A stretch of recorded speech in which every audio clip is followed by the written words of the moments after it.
Magandang araw sa ating lahat mga kapapsi. Ako po nagluluto ng ulam namin mga kapapsi. Napakasimpleng ulam lang ito mga kapapsi. Ginisang upo. Tapos sinaluan natin siya ng karni ng manok. Yan o. Hindi ko lang pinapakita sa inyo ang proseso mga kapapsi. Dahil alam naman nyo pag ganyang klaseng ulam napakadaling gawin lang. Yan po. Pinatong ko na agad dito sa aking kanin. Yan o. Yan o. Pinapakita ko sa inyo. Tsaka may isda din tayo. Sarsyadong isda. Yan. Isang piraso na tira nila. Sinama ko na rin. Naluan ng kunting itlog. Yung sarsyadong isda natin. Yan po mga kapapsi.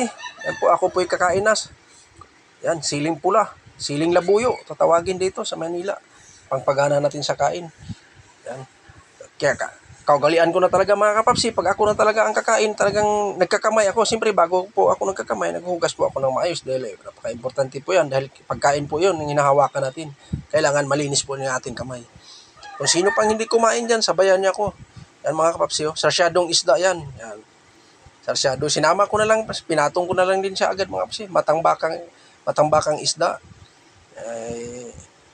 Sayang naman pag hindi mo kainin, napakalasa yan. At sa masustansya yan. Kasi sarsyado yan, hinaluan ng itlog yan. Yan po.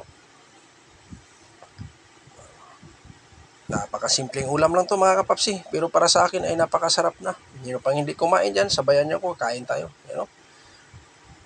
Ang malaki ang subo na ni kapapsi dahil medyo gutom na rin. Simple lang yan mga kapapsi. Yan. Nilagyan ko na diretso yung kaulam ko. Pinatong ko na agad sa kanin. Nilagyan ko ng kunting sabaw. Dahil po yung ating ginisa ay di ko dinamihan ng sabaw. Kunti lang. Dahil napakaganda sa upo. Tamtaman lang yung sabaw niya. Ano, maliit lang, kunti lang tingnan yun mga kapapsi. Pero abot ng isang mangkok yun. Yan. Siling labuyo. Yan. Itong pangpagana. Pangpagana sa pagkain natin. Yan.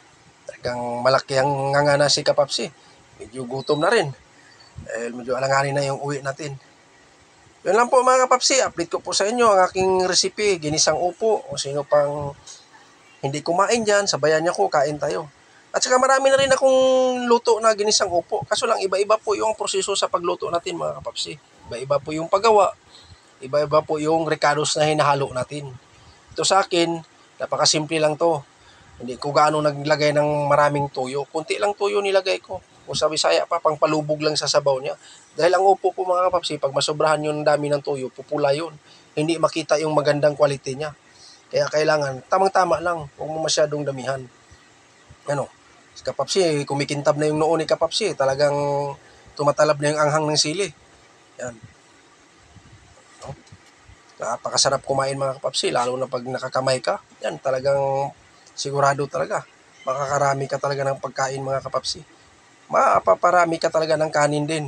Yun lang po mga kapapsi at ako po ay nagpapasalamat sa inyo sa walang sawang suporta nyo sa akin. Sa lahat ng taong nang tumutulong o sumusuporta sa akin nung ako ay nag-umpisa pa. Hindi ko po ako nakakalimot sa inyo. Hanggang dito na lang ako. See you next vlog. Thank you for watching. Bye-bye.